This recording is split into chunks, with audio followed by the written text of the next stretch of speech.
Alright, what's up? This is Mr. E for epicmusicproductions.biz, also known as DJ Niggma. In this video, I want to talk to you about songwriting as a skill. And the reason why I say it's a skill is because it's something that can be improved on, no doubt about that. It's not something that people are just born with. You know, some people have a certain level of natural talent towards songwriting, but it can always be improved upon, even at that level. So, if you want a long-term career in music or some kind of, some kind of successful music career, then you're gonna have to brush up on your songwriting skills. You know, you're gonna have to constantly seek to improve your songwriting skills.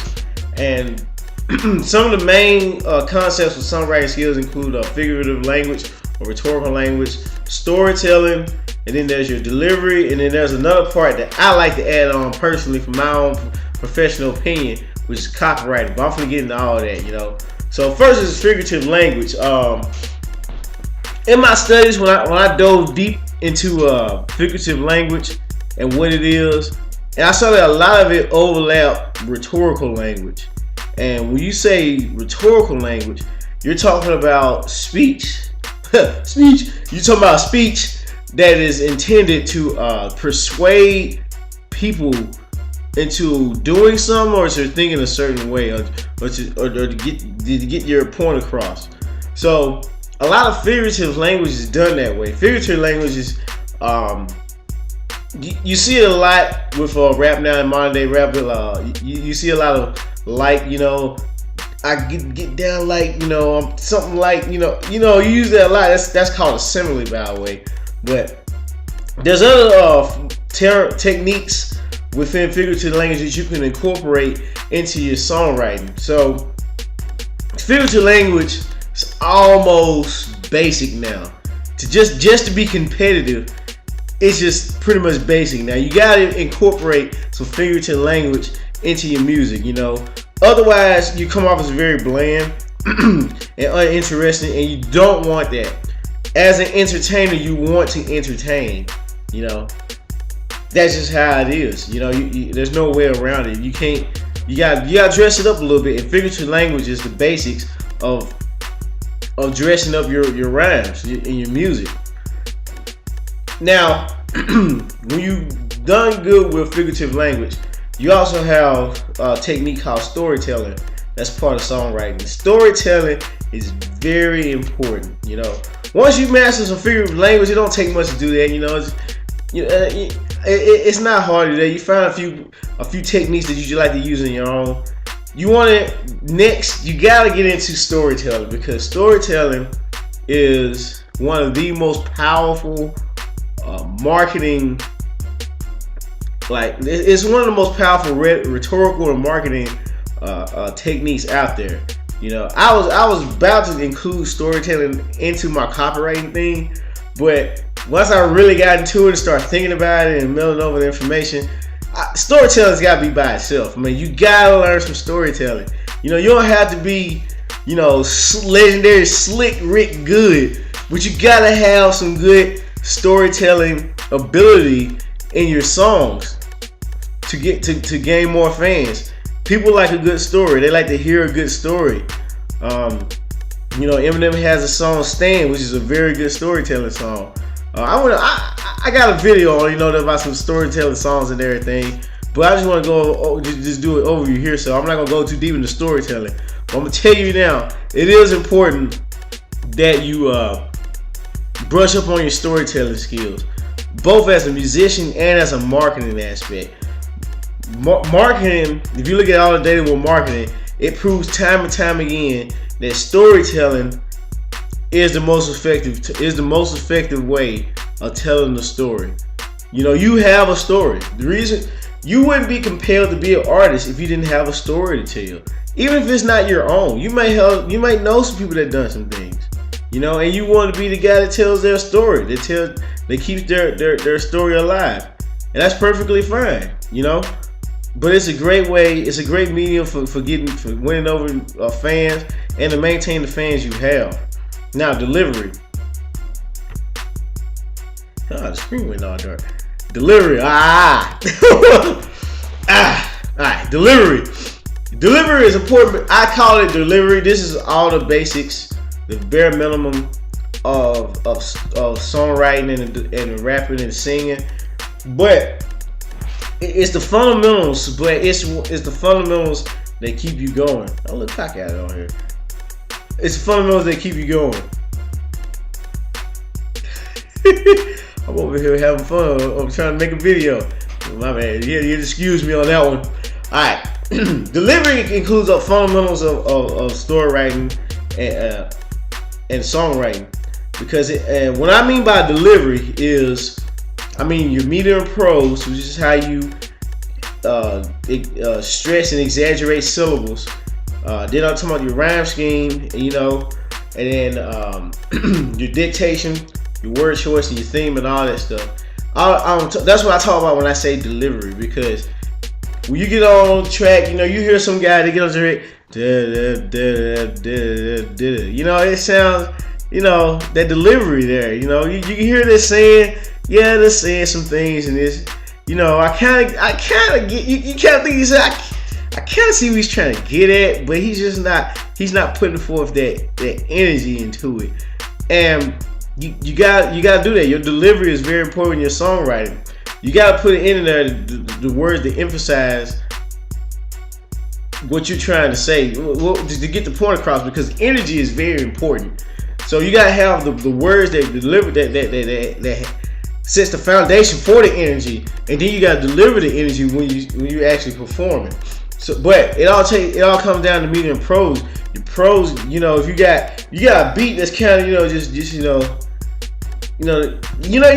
to beat. I got one beat that's like that.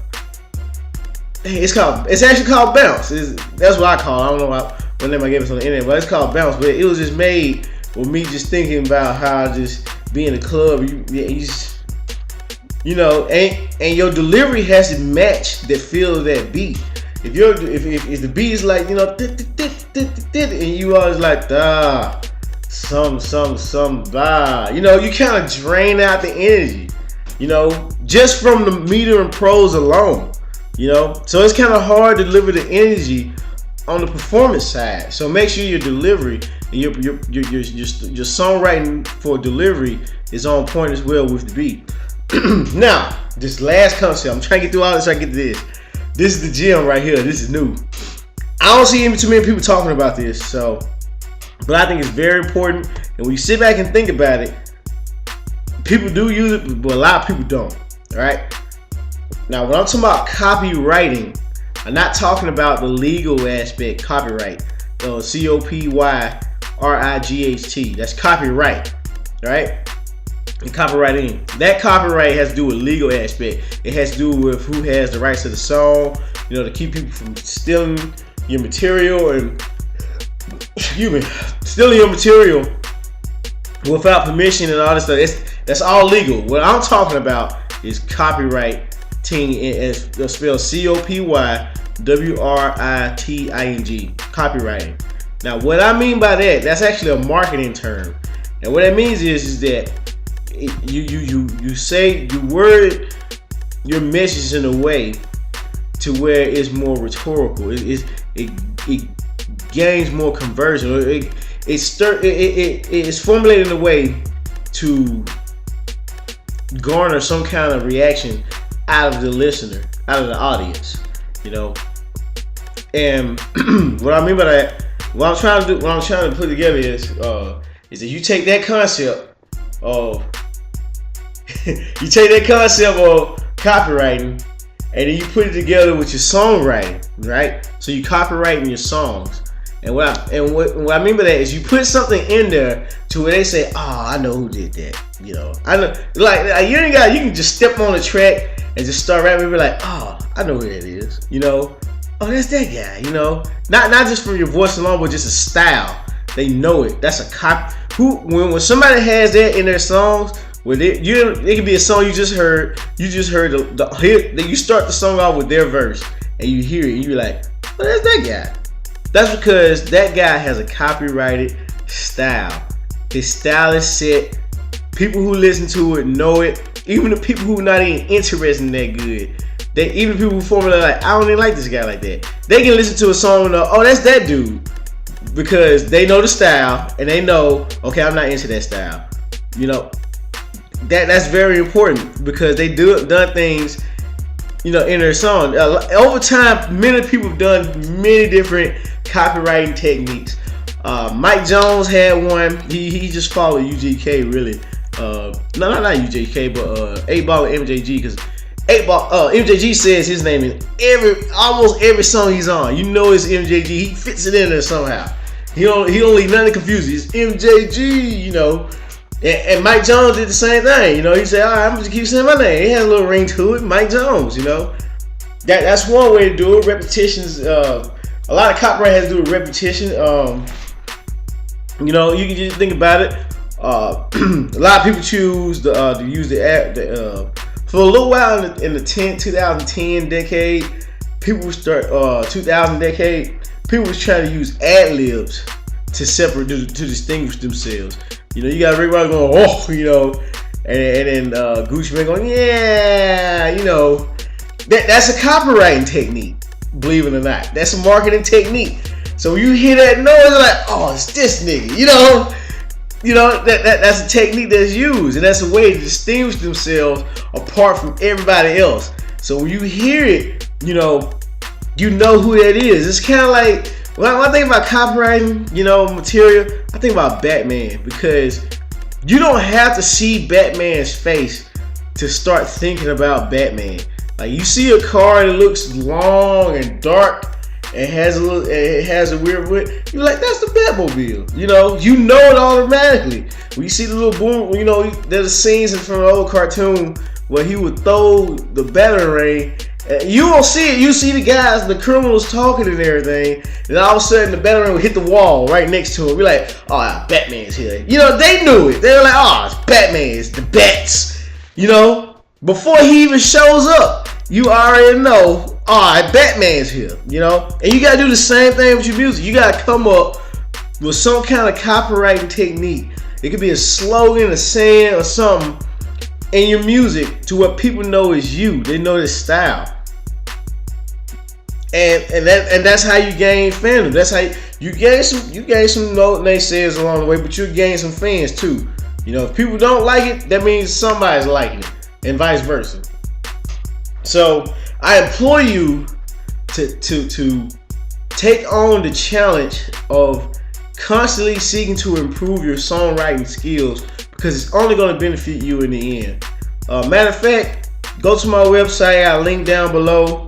A page full of freebies. It's just things you can. It's at least 2 things you can do to get free beats. You can like me, or Google plus me, or tweet me, whatever, and you get free beats. You get a set of free beats, and then if you join my mailing list, you get another set of free beats. You know, and all that's like 29 beats you can get for free, like instantly, like that.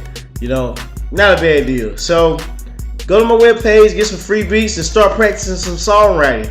Go to Wikipedia, look up some figurative language techniques, put them all together, and start putting them in your songs and start practicing, because that's how you start playing in the major leagues. That's how you can compete with the guys on the radio, because they're using it. And if you're not using it, then you're going to be left behind. Nobody's going to want to hear from you. So until then, you know, download the free beats, get the free beats, practice songwriting. And if you need help, man, go to my website and look for more songwriting material. Until then, man, peace. Holla.